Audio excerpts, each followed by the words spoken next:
Hey, so when I tell people that I'm traveling long term, I often get a very similar response. It goes something like this. What, are you rich or something? I can't really say that I blame people for holding this idea.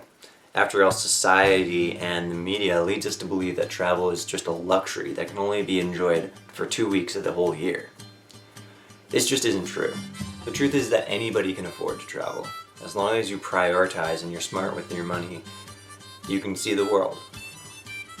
You may have to make some sacrifices in order to save, but when you're on the road, you're not really going to be thinking about those nights that you spent in instead of going out drinking with your friends.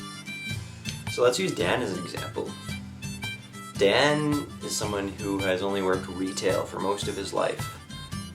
Jobs that don't pay much more than minimum wage, and he's seen more of the world than most people that I know. If you want it bad enough, you will do everything in your power to go and do it. So what if I told you that you could see the world for $1,500 a month or less? There are resources out there now that can allow you free accommodation and very cheap transportation. And if you knew these resources, you could save tons of money while on the road. These days it's easier than ever to travel with the internet. When Dan and I go away, we're going to be using resources like couch surfing, ride sharing, Airbnb, eating with locals, and things like this. All things that you can find online. So I could go on and talk about these things for ages and tell you that it is absolutely possible to travel for a small amount of money. But really you're not going to believe it until you see it. I should probably mention that our form of travel isn't exactly for everybody.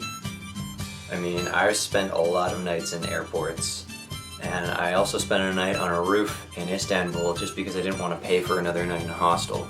I also went camping in Slovenia in October without a sleeping bag because it was €5 cheaper than a hostel. But hey, like I said, if you really want to do it, you gotta do what you gotta do. Having said that, that doesn't mean that there aren't other budget options for people who aren't willing to go to these extremes. This is just the kind of travel that Dan and I are going to be focusing on. So if you keep watching this channel, Dan and I will show you that it is absolutely possible to travel for a small amount of money. We'll show you the ways of doing it, the resources, and what it's actually like. So stay tuned, and we hope to see you on the road.